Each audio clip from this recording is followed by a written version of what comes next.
I think we're going to have a sort of sea change reassessment of the amount of private data that is actually going to a handful of companies.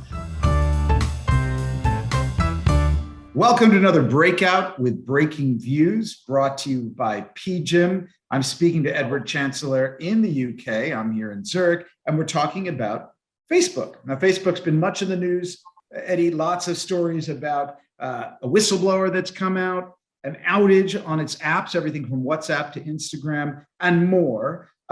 You take a view that this is a high time to end the sort of capitalism, which you dub or has been dubbed surveillance capitalism. This is now the impetus to stamp it out. Tell me a little bit more about your theory. First of all, let's just consider the Facebook problems, revelations by the whistleblower. There are several stories. One is that Facebook was giving preferential treatment to an elite users who weren't being subject to the same type of algorithmic censoring. These are like celebrities and athletes that had a sort of special pass, and this all came out in the Wall Street Journal. Yeah, and I think the reason that's important is that Facebook professes to democratize the world, to treat everyone the same. So it appears that it wasn't treating all its users in the same manner. There's another story that Instagram was not having a good effect on teenagers and in particularly young women. So another interesting story is that a few years back, Facebook changed the algorithms on the on its news feed to encourage more interaction among its users and to sort of tone down the debate. And actually, it turns out that this had the opposite effect, that people actually became more contentious and more strident. Now, you put those all together, and the way I look at it is you can see this as just more of the same type of problems that Facebook has been through in its less than 2 decades of history. I think the problem is that each story, each little sort of scandal that hits Facebook and other sort of technology companies that draw on on people's sort of personal data, this erodes the trust and consent which is required for us to share all our information with the likes of Facebook. Through all this, the stock has continued to go upwards. I mean, it has recently come down, but then again, the market has. I mean, this is still a $900 billion company. Makes it almost one of the 5 largest in the world. So it seems that the business model is not impeded, or the business model is working, I should say, despite all of these, the impact it may be having on sort of the social space. Yeah, and the question is, how long can that continue? Is the business model viable? Now, my piece leans heavily on a book that came out in 2019 by a Harvard Business School professor called Shoshana Zuboff. And the book is called The Age of Surveillance Capital. And in this book, Professor Zuboff makes the point that what she calls surveillance capitalists, and that's businesses like Facebook and like Google, to a lesser extent, Microsoft, and also a lot of the software as a service companies, they draw on people's private data. That is their raw material for their profits.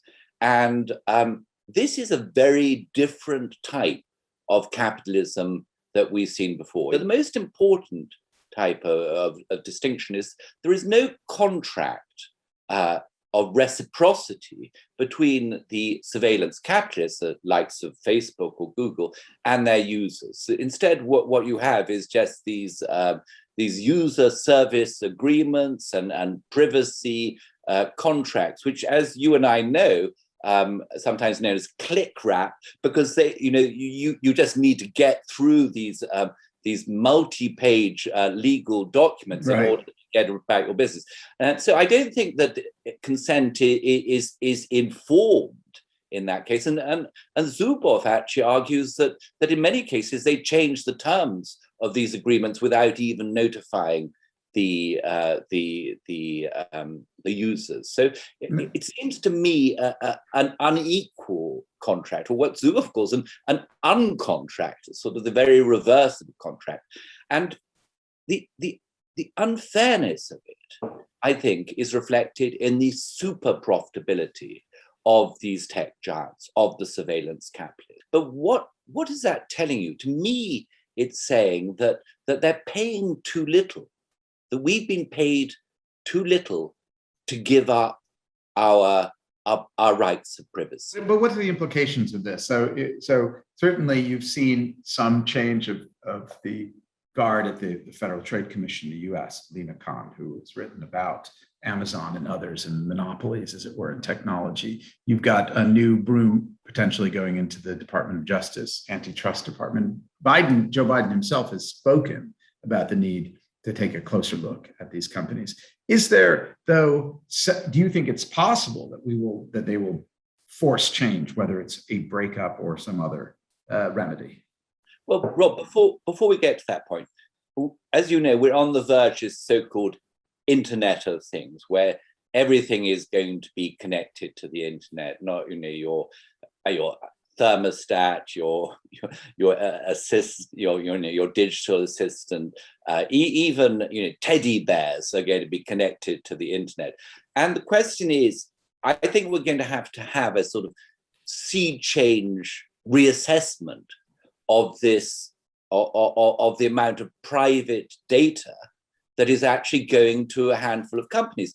As I say, it's not clear to me that once you've got a little robotic vacuum cleaner going around your house and actually sending sort of measurements, internal measurements of the house to estate agents, that you can talk any longer meaningfully about what we used to know as private property. I think the invasion of private property is something that people are going to have to consider. And one of the reasons I think they may start to consider it is that, in a piece a couple of weeks ago, I wrote for you about how President Xi Jinping of China is creating a surveillance state based on exactly the same technology as the surveillance capitalists have here. But Xi is actually putting it under his control. So the question is, do we want? But serves as an instrument of the state in China's case. Exactly. He's not. He's saying Alibaba and Tencent and so on. Thank you very much for all the good work you're doing, but we'll take over from here. We'll take that information here. Thanks. Yeah. So, but the thing is now is, do we want this information to be in the hands of these mega surveillance capitalists? And Professor Zuboff says no. And I think that, to go back to these appointments you mentioned at the FTC and the new appointment coming through at the Justice Department on the antitrust division, is it looks to me that for the first time in 25 years since the sort of internet really got going, that there's been a change in the public mood, and I think that is why the Facebook scandals, which say 5 years ago, like the Cambridge Analytica scandal, they sort of came and went, and they were actually sort of reasons to buy Facebook, sort of buy on the dip because nothing's going to happen. I think that the Biden's appointments in the competitive area may be actually the most significant thing that the Biden administration has done. Okay, Eddie, to conclude then, what will happen? Will they break up these companies like Facebook, or will that not solve the problem? Now, I don't think that the breaking up the likes of Facebook or Google will solve the problem. The problem lies in their business model, not really in their being monopolies per se. If they're really going to do something about it, they actually have to change the business model. And that means that a breakup is not such an opportunity for investors as it was in the case of the breakup of AT&T, or even earlier, the breakup of Standard Oil. I think the regulation will be really more on the business model than actually separating than breaking up the monopoly itself. And that would be bad for investors. Well, good. Thanks, Eddie. We'll be back with another breakout from Breaking Views next week.